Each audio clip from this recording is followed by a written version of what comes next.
Well, hello everyone. My name is Tori Capes, and I am a certified milliner, which means that I design hats. And here is our sun blocker. A couple of years ago, I switched to using heat and bond to fuse the two layers of fabric that make up the brim, and it was an excellent decision. All of the interfacings and adhesives have gotten so much better in the last few years, and you can still make the sun blocker using sew-in interfacing.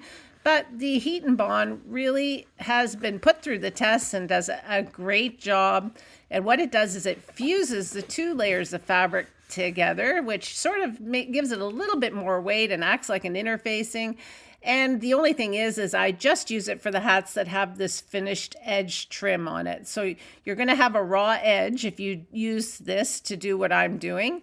And then I just sew almost like a bias tape that I make. I cut a piece of fabric on the bias and I cover that edge up, and it gives my hat a really nice shape. You can wear these brims up or down. You can see how to make this hat on our main channel that's called Madcap Hats, and I'll put the link below in the description so that you can go if you're interested in learning more about how to make a sun blocker.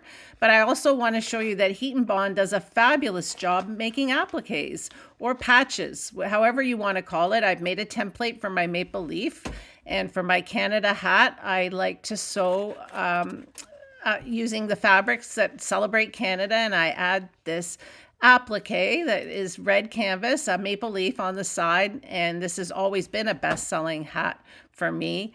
And as a double-sided adhesive, you'll find that there's paper on one side of the heat and bond, and when you fuse it to the wrong side of your fabric, you get that nice shiny finish.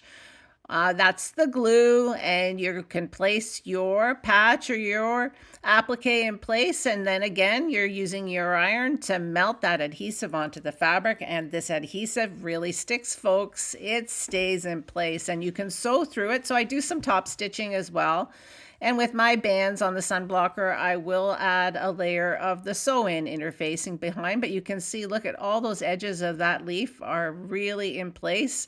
They're right there. They're not going to fray. And I really love this product. Now, I'm using the Heat and Bond Light for my cottons. Now, if you have a Cricut machine or a Sizzix machine, you could always die cut any sorts of shapes for your appliques. But as you can see, this Heat and Bond really has done a lovely job on our hats, and we're so pleased. So more info in the description below.